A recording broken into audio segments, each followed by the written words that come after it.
મિત્રો, ચાતુર્માસ ચાલુ થાય એટલે બધા જ હિન્દુઓ આપણે ધાર્મિક માન્યતાઓ સાથે થોડુંક ફોકસ્ડ થઈને કામ કરીએ.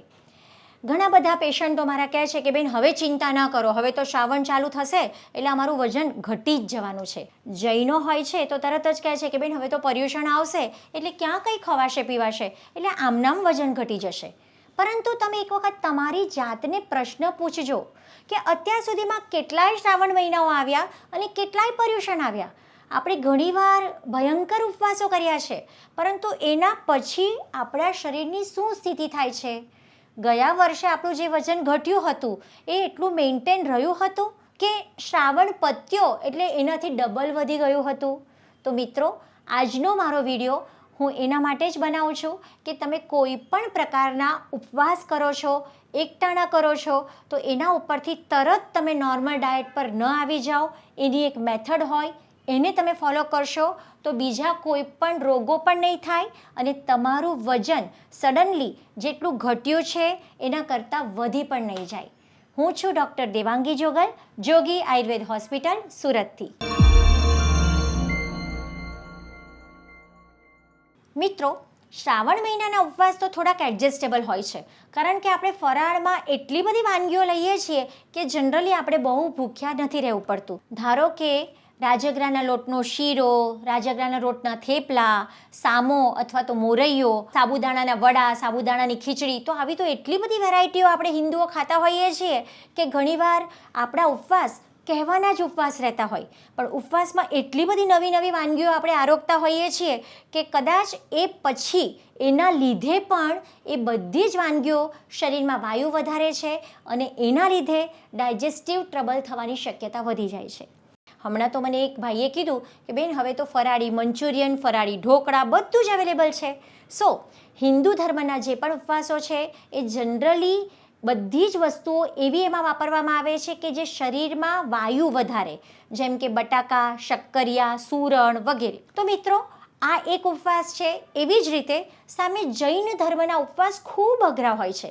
ખાલી ઉકાળેલું પાણી જ પીવાનું, બીજું કશું જ નહીં ખાવાનું. એના સિવાય ક્યારેક જો એકવાર તમે ખાવ છો તો એક જ વારમાં તમારે બધું જ લઈ લેવાનું. એના પછી આખા દિવસમાં તમે કશું જ ન લઈ શકો. જ્યારે રોજિંદા જીવનમાંથી તમે અચાનક એકટાણા કે ઉપવાસ પર ઉતરી જાઓ છો ત્યારે શરીર અચાનક કોઈક ફરક આવે છે ને તે તરત સહન નથી કરી શકતું. જેમ તેમ કરીને એને સહન કરે છે અને સ્ટેબલ કરે છે, ત્યાં અચાનક પાછો એવો ચેન્જ આવે છે કે પાછું શરીર પહેલાં જેવું બધું મેળવી લે છે. તો મિત્રો, ખાસ એક રિક્વેસ્ટ છે કે એકટાણા કે ઉપવાસ અથવા તો પર્યુષણ જેવા અઘરા ઉપવાસ પરથી તમે નોર્મલ ડાયટ પર જ્યારે ચડો છો ત્યારે ટેકનિકલી કંઈક સમજી લો. એક તો એવું છે કે રોજિંદા જીવનમાં તમે સવારે ઉઠીને ભાખરી, પરોઠા કે હેવી નાસ્તો લો છો, બપોરે મસ્ત દાળ ભાત શાક રોટલી જમો છો અને રાતના જમવામાં પણ કંઈક તો હોય જ છે, રોટલો, શાક, ખીચડી, કંઈ પણ. તો જ્યારે તમે 3 ટાઈમ ખાતા હતા, હવે તમે ખાવાનું અચાનક બંધ કર્યું છે અને એકટાણા પર ઉતરી ગયા છો કે ઉપવાસ પર ઉતરી ગયા છો, તો પહેલા 10 દિવસ મિનિમમ તમે એવું મેનેજ કરો કે સવારે અને રાત્રે બહુ જ વધારે ન ખાઓ. બપોરનું ખાધેલું સરસ રીતે પચી શકશે. બપોરના જમવામાં પણ પહેલાં 3-4 દિવસ ઢીલી ખીચડી, કંઈ પણ મગભાત, હળવું કંઈ પણ લો અને ચોથા 5મા દિવસથી જુવારનો રોટલો કે જવનો રોટલો શરૂ કરો અને 8મા-10મા દિવસથી તમે ઘઉં ચાલુ કરો. ઘઉંમાં પણ ભાખરીનો લોટ પચવામાં હલકો છે, જાડો છે અને ઝીણો રોટલીનો લોટ પચવામાં ભારે છે. એટલે શરૂઆતમાં તમે ભાખરી લો અને પછી તમે રોટલી લો અને શક્ય હોય તો એના મોણમાં 1 કે 2 ચમચી દિવેલ નાખો. આમ પહેલાં 10 દિવસ સુધી તમે બપોરનું જમવાનું વ્યવસ્થિત કરો. પછીના 10 દિવસ તમે સવારે થોડુંક વધારે નાસ્તામાં લેવાનું ચાલુ કરો અને સાંજે તો હલકું જ રાખો. સાંજે બને ત્યાં સુધી લોટની વસ્તુ ન લો. ઢીલી ખીચડી, વઘારેલા ભાત, ઢીલી મગની દાળનું પાણી, એના સિવાય કંઈ પણ કોદરી છે કે તમે જે પણ ક્યારેક ઓટ્સ લો છો તો આવું કંઈ પણ હલકું તમે લઈ લો, પણ હેવી સાંજે ન ખાઓ. આમ પહેલાં 10 દિવસ, પછીના 10 દિવસ તમે સવારનો વ્યવસ્થિત નાસ્તો ચાલુ કર્યો અને છેલ્લા 10 દિવસ તમે વ્યવસ્થિત 3 ટાઈમનું ભોજન ચાલુ કરશો તો શરીર એને પચાવી શકશે. મિત્રો, આ કંઈ પણ તમે પ્લાન કરો એ શક્ય હોય તો તમારા વૈદ્યને મળીને કરો.